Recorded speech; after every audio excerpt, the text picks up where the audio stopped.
Growing up, I thought science was so boring. My perception of science classes was complicated terms and definitions, with irrelevant questions leading to answers I never really understood. I was never able to connect how any of this applied to me in the world that I live in. No one ever showed me that science is really just a series of questions, and that these questions lead to not only new discoveries, but also to new curiosities.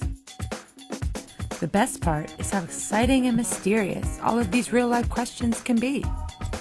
And what's more is that those fascinating questions will never end, because our world in all its wonder will never stop changing.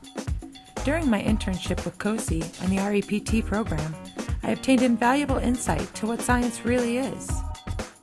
Ultimately, I discovered with just about every question science answers, a new question arises. I was fortunate enough to work at Orca under Dr. Edith Witter, CEO, President, and Senior Scientist, and Dr. Beth Falls, Research Scientist and Head of the Ecotoxicology Program. My REPT partner in crime, Jennifer, and I were assigned to work with the awesome Brandy Nelson, Research Associate. Together, our mission was to study the toxicity levels of Taylor Creek, which flows into our very own Indian River Lagoon. We did this by collecting and analyzing sediment samples from various locations in and near the mouth of the creek. It has been determined that agricultural and urban runoff causes pollution in our water systems. The site of Taylor Creek is a good indicator to the extent of the impact of this runoff, since it is an inlet from canals that come all the way from Lake Okeechobee and run into our very own Indian River Lagoon. As a result, it passes many urban and agricultural areas along the way. In order to figure out the toxicity levels, we conducted two different tests, the microtox and amphipod bioassays. A bioassay is just a fancy word for a scientific test that uses the biological activity of an organism to measure something. How many of you have seen a firefly? Fireflies light up in the dark due to something known as luminescent properties. Many marine organisms have these same properties to help them in the deep, dark ocean. Microtox tests the luminescent properties in the bacteria Vibrio fischeri to determine sediment toxicity. How do luminescent properties determine sediment toxicity?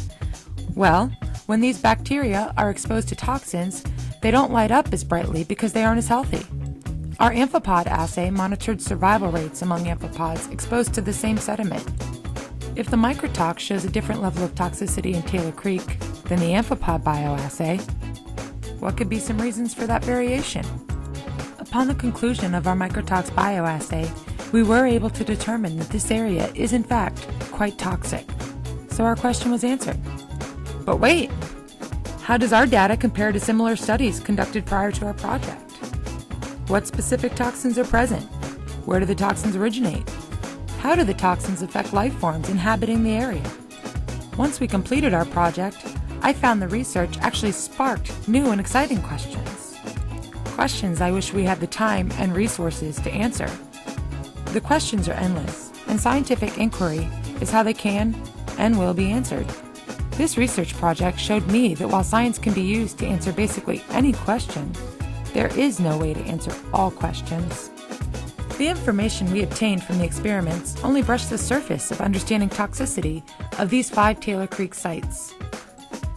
With scientific inquiry, you can find out just about anything you need to know. Science is part of everything around us. The only thing is, with every new discovery comes new curiosity, a need for furthering our understanding. Science is like a giant book, and the book of science will never be closed. This is because our world, for better or worse, will never stop changing. Climate change, evolution, and technology are just a few of many reasons why changes are infinite. The questions we continue to answer can help us paint a brighter picture for our world's future.